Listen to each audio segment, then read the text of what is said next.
전도서 1장 2절 말씀은 너무나 유명하기 때문에 1장 전반부만 읽어도 마음속에 콱 이렇게 박히는 그런 구절입니다.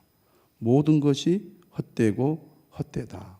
이거를 여러 번 반복을 했어요. 헛되고 헛되며 헛되고 헛되니 모든 것이 헛되도다. 몇 번 사용했습니까? 하나, 둘, 셋, 넷, 5번. 헛되고 헛되며 헛되고 헛되니 모든 것이 헛되도다. 헛되다는 말을 한 번 해가지고는 성이 차지 않은 거예요. 그래서 무려 5번이나 반복하여 모든 것이 헛되다 이렇게 선언하고 있습니다. 그러니 이러한 구절을 마음에 이렇게 받게 되면 인생은 정말 허무한 것이구나. 비관적인 생각이 우리 마음속에 확 찾아올 겁니다. 여러분, 오늘이 몇 월 며칠입니까? 11월 30일입니다. 내일은 며칠이죠? 12월 1일이에요. 1년이 다 갔습니다. 여러분 다 경험해 보셨겠지만 시작할 때는 시간이 별로 안 가는 것 같아요. 그런데 후반부가 되면은 얼마나 시간이 빨리 가는지 모릅니다. 1년이 시작될 때는 올해 잘 될까? 이렇게 생각을 하고 시간이 그래도 천천히 가네 이런 느낌이 한편으로 들잖아요. 그런데 여름이 지나고 가을이 오면 얼마나 빨리 가는지 벌써 1년이 다 되어 갔구나 이런 생각이 듭니다. 어렸을 때는 빨리 나이가 먹고 싶잖아요. 학생 때는 빨리 어른이 되고 싶어 합니다. 그런데 어른이 되면 시간 가는 게 너무나 아깝고 아쉽단 말이죠. 근데 모든 분들이 공통적으로 말씀하는 것이 뭡니까? 나이가 들수록 시간이 더 빨리 간다는 거예요. 그래서 50대는 50km, 60대는 60km, 70대는 70km 속도로 시간이 간다고. 여러분 시간은 공평하잖아요. 모든 사람에게 시간은 공평합니다. 그런데 느낌이 다른 거죠. 그래서 우리가 이제 날씨가 쌀쌀해지고 바람이 불고 막 낙엽이 떨어지고 추워지면 정말 마음까지 쓸쓸해지면서 인생이 참 허무하다. 내가 지금까지 뭐하고 살았는가. 이렇게 한 해가 가듯이 내 인생도 언젠가는 가겠구나. 이런 허무감이 우리 마음속에 찾아오는데 딱 이 계절이 그런 마음 갖기 딱 좋은 계절입니다. 그런데 전도서를 읽으니까 정말로 헛되고 헛되니 헛되고 헛되며 헛되고 헛되니 모든 것이 헛되도다. 이렇게 허무주의를 조장하는 듯한 세상을 비관하고 염세적인 생각을 갖도록 마치 우리를 그렇게 닥달하듯이 오늘 성경은 우리에게 말씀하고 있으니 뭔가 인생이 쓸쓸하고 외롭고 또 무엇인가 잘 되지 않아서 실패한 삶을 살고 있다면 더더욱 이 말씀이 마음에 절절하게 느껴지면서 나 이제 그만 살아야 되겠다. 더 살면 뭐해? 다 허무하고 헛된 것인데 이런 생각을 갖기 딱 좋은 구절입니다. 그런데 하나님께서 우리에게 이 말씀을 주실 때 정말 인생이란 별 볼 일 없는 것이기 때문에 살아야 할 가치가 아무것도 없다. 어서 죽어라. 그렇게 이 말씀을 주셨겠냐고요. 그렇지 않잖아요. 이런 말씀을 하실 때는 뭔가 깊은 뜻이 있고 또 우리를 그러한 허무함 가운데 살고 있는 사람들에게 새로운 어떤 깨달음을 주기 위해서 이 말씀을 주시지 않았겠느냐. 그런 생각을 우리가 할 수 있지 않겠습니까? 전도서를 여러분들이 더 깊이 생각하면서 읽고 묵상하면 인생은 허무하게 그저 아무 의미 없이 막 살아가거나 포기해야 될 것이 아니라 의미 있고 가치 있게 살아야 할 삶이라는 것, 그것을 오히려 우리에게 가르치기 위해서 이 말씀을 주셨다는 것을 우리는 전도서를 통해서 깨닫게 될 것입니다. 성경은 우리에게 지혜를 주시죠. 특히 이 전도서와 같은 책들은 지혜에 관해서 더 구체적으로 우리에게 말씀을 하고 있습니다. 구약 성경을 보면 지혜 문학, 지혜와 관련된 이 책을 세 권 꼽을 수가 있는데 잠언, 전도, 욥기서입니다.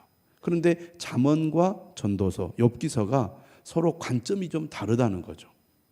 그래서 잠언이 말하려고 하는 지혜와 전도서가 말하려고 하는 지혜, 그리고 또 욥기가 말하려고 하는 지혜가 다르다는 것입니다. 우리는 좀 간단 명료하게 어떤 해답을 얻으려고 하잖아요.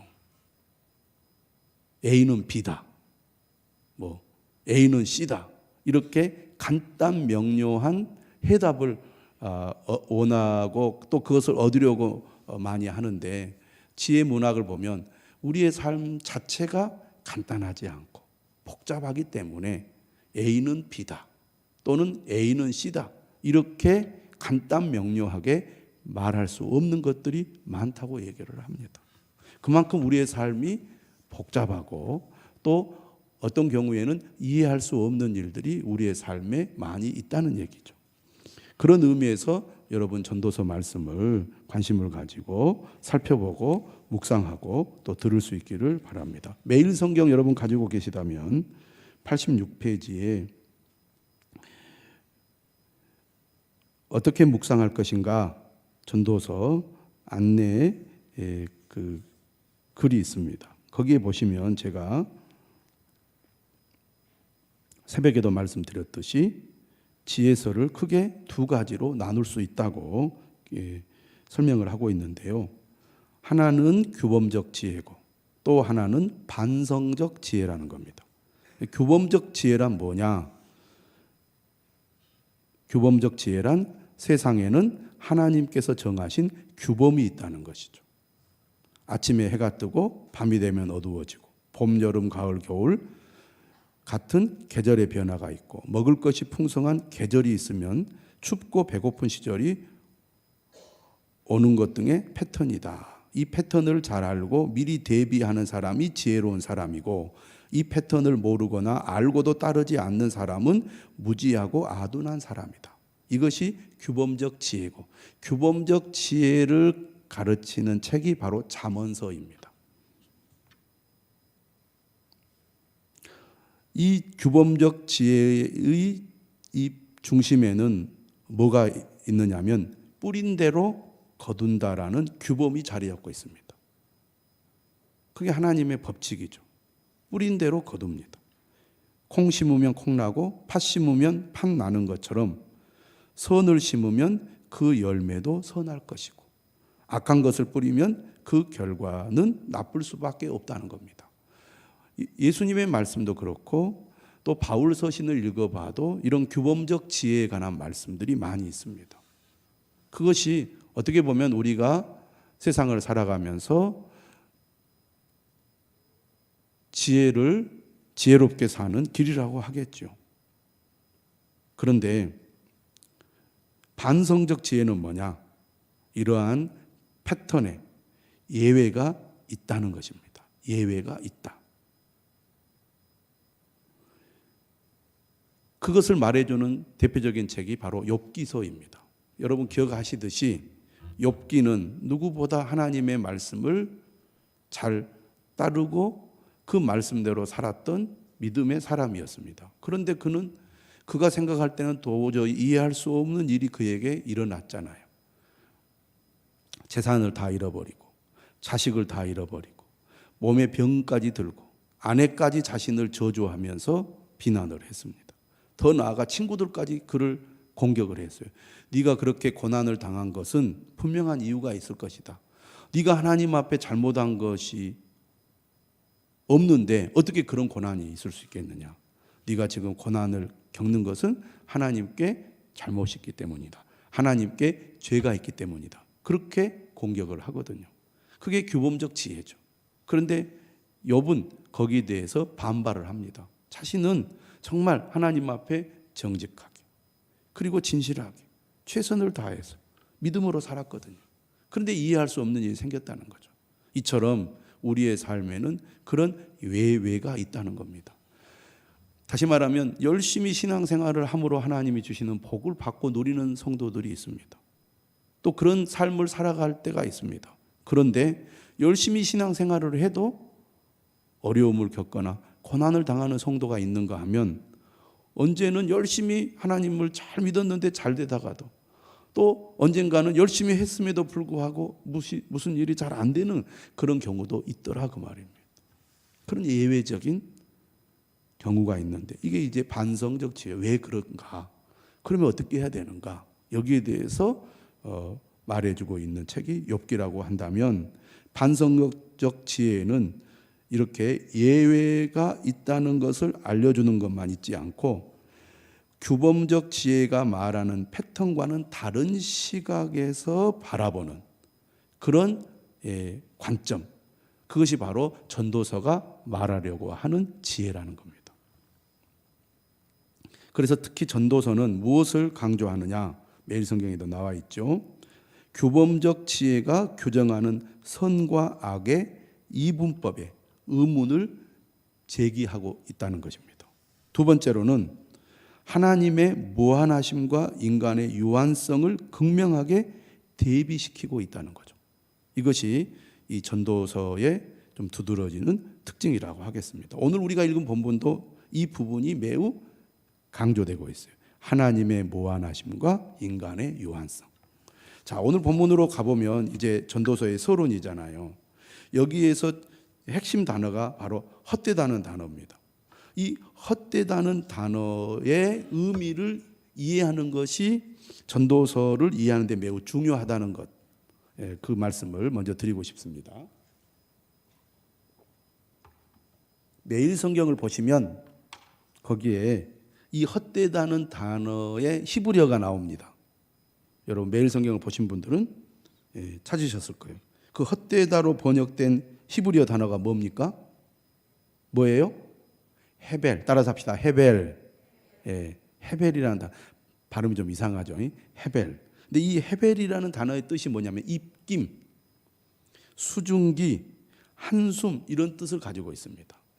지금 이제 겨울 되면 밖에 나가서 우리가 호하고 입김을 이렇게 불면 하얗게 수증기처럼 눈에 보이잖아요. 그런데 그것이 금방 사라져 버립니다. 헤벨이라는 단어가 바로 그런 뜻이라는 거죠. 있는 것 같은데 없어요. 또 없는 것 같은데 있습니다. 안개도 그렇잖아요. 영산강 안개 참 대단합니다. 운전을 하기 어려울 정도로 안개가 심하거든요. 새벽에 교회 올 때쯤 되면. 그런데 대체로 다시 집에 돌아갈 때쯤 되면 다 사라져 버립니다. 물론 더 늦게까지 있을 때도 있어요. 안개가 자욱하면 시야를 가리고 운전하는데 매우 그 위험한 상황을 초래하는데 시간이 지나면 사라져 버려요. 마치 헤벨이란 것이 그와 같다는 겁니다. 있는 것 같은데 없는 것, 없는 것 같은데 또 있는 것을 말하는 거죠. 그래서 이 헤벨이라는 단어는 잠깐 존재했다가 사라지는 것을 가리키는 단어입니다. 그러면서 여기에 의미를 부여하는 거죠. 잠깐 존재하는 것은 허무하고 무의미하다. 이런 가치 판단이 개입되어 있는 단어라고 하겠습니다. 그런데 오늘 본문에도 보면 이 헤벨의 반대말이 나와요. 반대말이 뭐냐면 히브리어로 올람입니다. 한번 따라서 합시다. 올람. 그럼 올람이라는 단어가 무엇일 것 같아요? 오늘 본문에서 한번 찾아보세요. 무슨 단어일 것 같습니까? 예? 자신이 없어서. 몇 절이 있냐면 4절에 있습니다. 그렇죠. 영혼이라는 단어입니다. 그런데 우리가 영혼하면 어떻게 이해를 하느냐? 영혼하면 무한히 먼 미래와 관련된 단어로 이해를 합니다. 현대인들에게는 미래지향적 사고를 가지고 영혼이라는 단어를 이해를 하는데요. 고대 이스라엘 사람들은 이 영혼을 과거지향적인 관점에서 이해를 했다고 합니다. 그러니까 영혼하면 아주 먼 과거를 의미합니다. 신명기 32장에 보면 이 영혼 올람이라는 단어를 어떻게 번역을 했느냐면 옛날이라는 단어로 번역을 했어요. 옛날을 기억하라. 그러니까 땅이 영원히 있도다. 4절에 그렇게 말하잖아요. 땅은 영원히 있도다. 이 표현은 무한히 먼 미래까지 존재할 것이다 라는 의미로 고대 사람들은 이해한 것이 아니라 천지가 창조된 순간부터 지금까지 아주 오랜 시간 변하지 않고 존재해 왔다. 이런 의미로 이해했다는 거죠. 그러니까 우리가 사는 이 땅, 산이나 바다나 이런 이 우리의 눈에 보이는 이 자연은 세상이 창조될 때부터 지금까지 계속 존재해 왔다는 거죠. 그럼 무슨 얘기를 하려고 하는 거예요? 하나님이 지으신 이 세상은 영원한데 우리는 그 하나님이 지으신 영원한 세상 속에서 아주 잠시 잠깐 살다가 사라지는 존재라는 거예요. 그렇죠? 지금 인간의 지식이나 그 인간의 능력이 얼마나 대단합니까? 오랜 역사를 통해서 지식을 축적해 왔죠. 그리고 오랜 역사를 통해서 수많은 기술들을 인간이 이제 확보해 왔습니다. 그러니까 우리는 지금 세상이 지금까지 어떻게 변화 발전해 왔는지 나름대로 정리를 하고 또 설명을 합니다. 그리고 앞으로 어떻게 될 것이라고 예측도 하죠. 그런데 따지고 보면 사람은 100년도 못 살거든요. 지금 이 지구상에 19세기에 살았던 사람은 한 사람도 없습니다. 19세기 살았던 사람. 19세기 살았던 사람 한 사람도 없어요. 다 20세기 이후에 태어난 사람들만 지금 살아있거든요. 지금 세계 최장수 고령자 찾아보면요. 많이 살아야 110세. 그게 몇 명 되지도 않아요. 여자분들 중에 조금 오래 살면 115세, 6세거든요. 근데 지금 벌써 몇 년도입니까? 2022년도예요. 그러니까 19세기 사람들은 없어요. 다 20세기 이후에 태어났지. 이처럼 인간은 유한한 존재다. 그 얘기를 하는 거죠. 그러니까 욥기는 한 인간의 삶의 과정, 다시 말하면 욥의 삶에 대해서 이 초점을 맞추어 이야기하고 있다면 전도서는 여러 세대를 거치는 아주 긴 시간을 사유의 대상으로 삼고 있어요. 그래서 하나님의 창조 세계에 잠깐 머물다 떠나는 인간은 아무리 열심히 노력한다고 해도 그 거대한 창조의 패턴을 바꿀 수 없다. 이렇게 얘기하고 있습니다. 본문을 한번 보시겠습니다. 그래서 2절 이렇게 얘기해요. 전도자. 자, 전도자라는 말을 이제 매일 성경에 나왔는데 코엘렛 그렇게 돼 있어요. 코엘렛.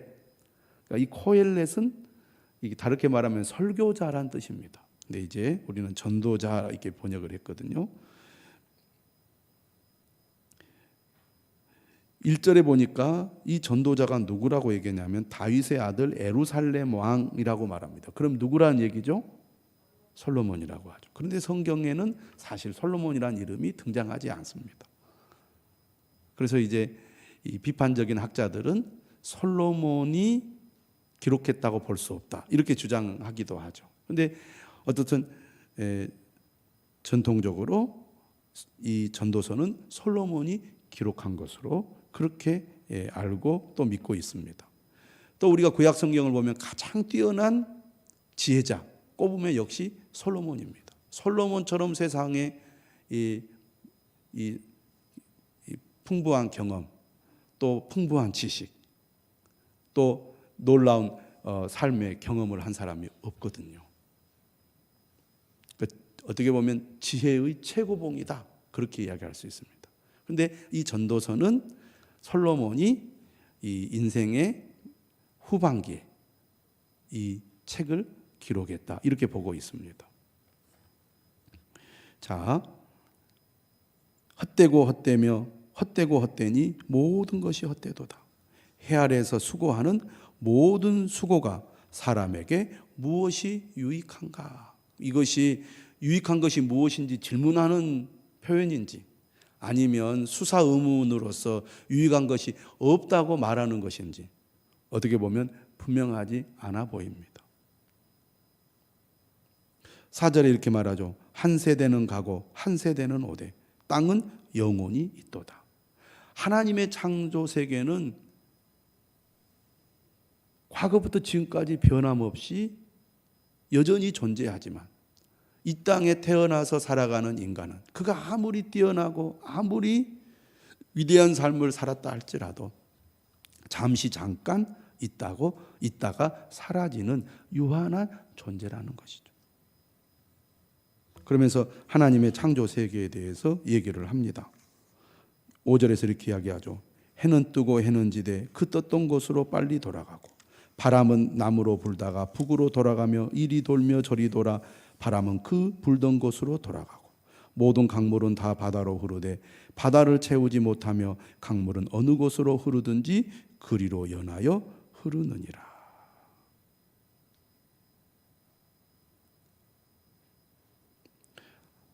올람은 하나님께 속한 영역으로 천지 창조 때부터 지금까지 변함없이 계속된다는 거죠. 해가 뜨고 지는 것, 바람이 여기저기로 부는 것, 강물이 바다로 흘러가는 것 등이 여기에 속합니다. 이렇게 긴 시간 동안 변하지 않는 창조 세계를 잠깐 살다가 사라지는 존재가 바로 사람이라는 것이죠. 그러므로 전도서는 우리에게 뭘 분명하게 드러내느냐? 하나님과 인간의 이런 그 극명한 차이, 영원한 하나님과 유한한 인간을 대비를 하고 있는 것이 특징이라고 하겠습니다. 그래서 8절에 이렇게 얘기하죠. 모든 만물이 피곤하다는 것을 사람이 말로 다 말할 수는 없나니. 만물이 피곤하다 이 말을 얼른 이해하기가 쉽지 않은데요. 매일 성경에 보니까 피곤하다는 단어를 끝에 이렇게 해서 그랬어요. 단순히 일하다, 수고하다로 번역될 수도 있다. 그러니까 만물은 변함없이 계속 어떻게 합니까? 움직이고 있는 거죠. 작동하고 있는 것입니다. 활동하고 있는 거죠. 인간의 관점에서 보면은 수고하고 있다는 얘기입니다. 강물은 바다로 흘러가고 해는 뜨고 지고 바람은 남으로 불다가 북으로 돌아가며 이리저리 돌면서 불듯이 변함없이 계속해서 일을 하고 있다는 얘기죠. 수고하고 있다는 얘기입니다. 그런데 인간은 살아있는 동안 그 제한된 시간에 유한한 그런 능력으로 세상이 돌아가는 것을 볼 뿐이라는 거죠. 그러면서도 인간은 어떻습니까? 눈은 보아도 족함이 없고 귀는 들어도 가득 차지 아니하도다. 유한한 존재가 욕심은 또 많아가지고 마치 영원히 살 것처럼 세상을 살아가고 그 욕심을 채우기 위해서 얼마나 피곤한 인생을 살아갑니까? 9절은 이렇게 말합니다. 이미 있던 것이 후에 다시 있겠고 이미 한 일을 후에 다시 할지라. 그러니까 우리가 어떤 일을 할 때 마치 우리가 그것을 처음 한 것처럼 생각하는데 과거에도 다 있었다는 겁니다. 제가 어디에 가서 깜짝 놀랐냐면 폼페이라는 곳에 갔거든요. 이탈리아에 가면 폼페이라는 게 있습니다.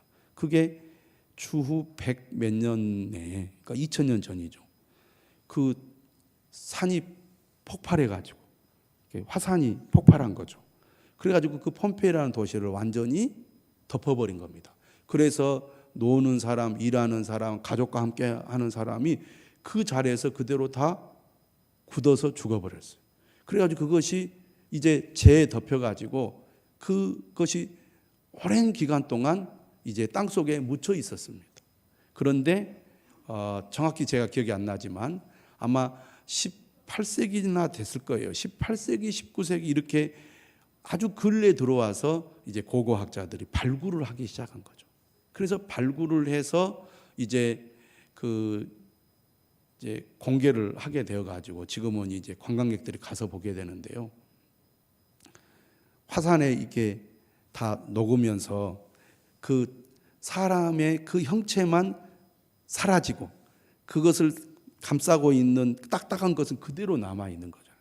그 안에를 채우고 껍질을 벗겼더니 사람이 어떤 상태에서 죽었는지 그 죽은 상태의 모습이 그대로 드러나 있는 것을 보게 됩니다. 그래서 그거를 이제 다 전시를 해놨는데요. 제가 놀란 것은 뭐냐? 이 로마 제국이 문화 문명이 어마어마하게 발달했잖아요. 우리 현대인들이 보기에도 매우 발달한 문화적 수준을 가지고 있었다는 거죠. 상수도가 있었어요. 상수도, 도로라든지 여러 가지 모든 그 시설이 오늘 우리 현대인들이 보기에도 전혀 다를 바 없을 정도로 발달된 문화를 누리고 있는 것을 보게 되었습니다. 여러분들이 한번 인터넷 찾아보십시오. 그러니까 우리는 마치 우리가 새로운 것을 만들고 이루어냈다고 생각하는데, 과거에도 제도나 법률이나 기술이나 여러 가지 것들이 과거에도 다 있었다는 거예요. 물론 과거보다 현재가 더 발달했을지 모르지만 알고 보면 크게 다를 바 없이, 다시 말하면 새로운 것이 전혀 없더라 그 말입니다. 그래서 뭐라고 말하느냐? 해 아래는 새 것이 없나니 무엇을 가리켜 이르기를 보라 이것이 새 것이라 할 것이 있으랴? 우리가 있기 오래전 세대들에도 이미 있었느니라. 왜 우리가 이렇게 얘기합니까? 우리는 딱 이 시간만 사는 거거든요. 이때만. 그러니까 사람들은 어떤 마음이냐? 우리가 과거의 사람들보다 훨씬 월등하다고 생각합니다. 과거의 사람들이 우리보다 더 미개하다고 생각을 해요. 물론 그런 측면도 있을지 모르겠지만 지금 우리가 누리는 모든 것들은 과거에 이 살았던 사람들의 경험과 지식이 우리에게 전수되어서 우리가 누리는 거거든요. 그러니까 결국 새로울 것이 아무것도 없다 그런 얘기입니다. 그런데 더 중요한 것은 11절에 뭐라고 말하느냐? 이전 세대들이 기억됨이 없으니. 여러분, 우리가 과거의 사람들을 얼마나 기억합니까? 여러분, 할아버지 할머니 기억 얼마나 하십니까? 증조 할아버지 할머니 아시나요? 본 적도 없어요. 기억하지 못합니다. 그럼 우리 후세대 사람들은 여러분들 얼마나 기억해 주겠습니까?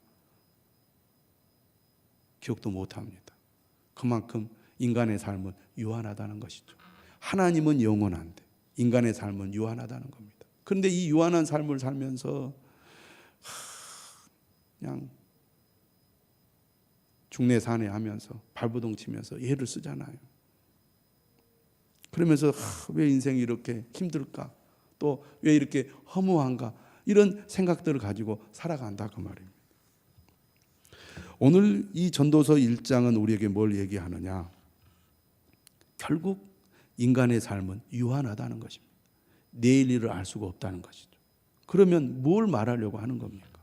그러면 되는 대로 살라는 얘기입니까? 이렇게 의미 없는 허무한 삶을 더 이상 살 필요가 없다고 얘기합니까? 그렇지 않습니다. 전도서의 결론은 결국 하나님이죠. 하나님이 없는 인간의 삶은 이처럼 헛되고 무미하고 소용없다는 것입니다. 여러분 그렇지 않습니까? 하나님이 우리의 삶에 계실 때 우리의 삶은 진정으로 의미가 있다는 거죠. 제가 국민일보에서 기사를 한 사람 보았는데요. 김상건 PTC 코리아 지사장입니다. 이 PTC는 미국 보스턴에 본사를 둔 글로벌 IT 기업이에요. 근데 이분이 엘리트 직장인인데 나이가 보니까 49살 된 것 같아요. 근데 이분이 고려대 경제학과를 졸업하고 IBM에 입사를 했어요. 영업 부분에서 승승장구하며 12년 만에 본부장급으로 발령을 받았습니다.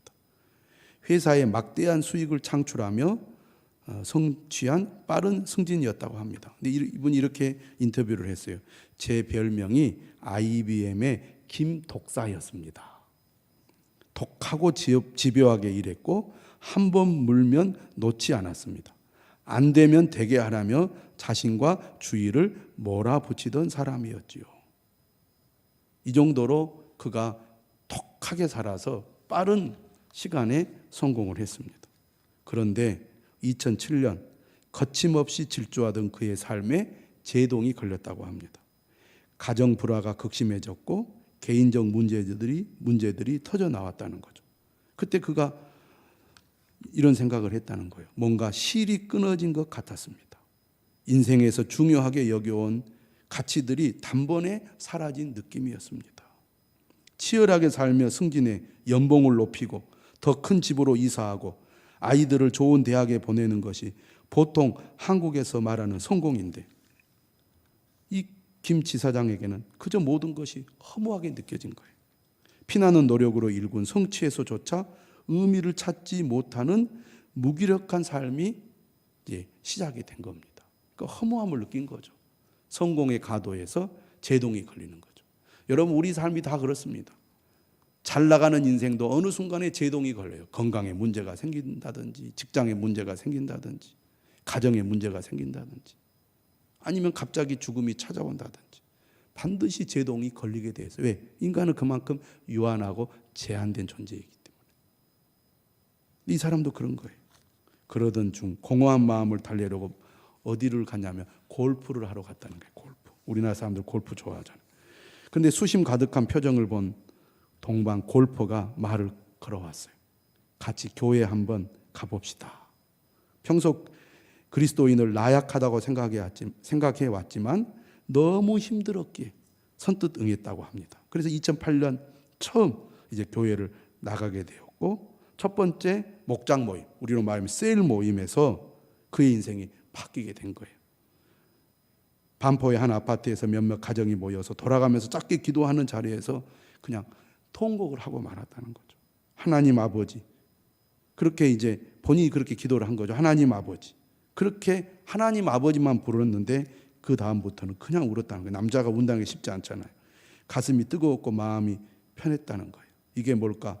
궁금해하면서 교회를 다니기 시작했다는 거죠. 인생의 허무함을 깊이 느낄 때 그가 하나님을 만났고, 하나님을 만남으로 세상을 바라보는 시각이 달라지게 된 거죠.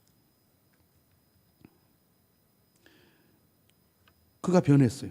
하지만 세상은 그대로잖아요. 여전히 직장은 수단과 방법 가리지 않는 전쟁터였습니다. 그런데 믿음을 가지니까 내가 이렇게 살아서는 안 되겠다 생각을 바꾸고, 그가 이제 매일 아침 출근하면서 무엇을 시작했느냐면 큐티를 시작했다고 합니다. 성령이 충만해야 주님께서 지혜와 총명과 지식을 허락하실 수 있습니다.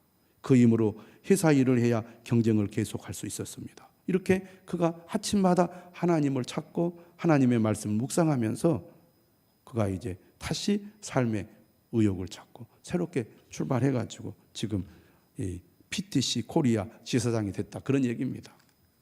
그러니까 우리가 살아가다 보면 이렇게 인생의 허무함을 느끼는 때가 온다는 거죠. 그렇지 않고 살다가도 우리는 죽음이 우리를 반드시 찾아오기 때문에 내가 정말 이러려고 살았나 이런 생각이 들 때가 올 것입니다. 근데 우리의 삶이 하나님과 연결되지 않으면 정말 허무하고 무가치하게 느껴질 수밖에 없다는 것이죠. 헛되고 헛되며 헛되고 헛되니 모든 것이 헛되도다. 아무리 세상에서 성공하고 출세하고 내가 원하는 것을 다 누리고 행복한 삶을 살았다 할지라도 하나님이 없는 인생은 결국 이러한 결론을 내릴 수밖에 없다는 것입니다. 우리의 남편도 마찬가지고 우리의 자녀들도 마찬가지일 것입니다. 하나님이 없는 인생, 그 인생은 헛된 인생일 수밖에 없습니다. 오늘 우리는 전도서를 통하여 우리가 어떻게 살아야 할지 다시 한번 깊이 생각하고 또 깨닫는 여러분들이 되시기를 주님의 이름으로 축원합니다. 우리 다 같이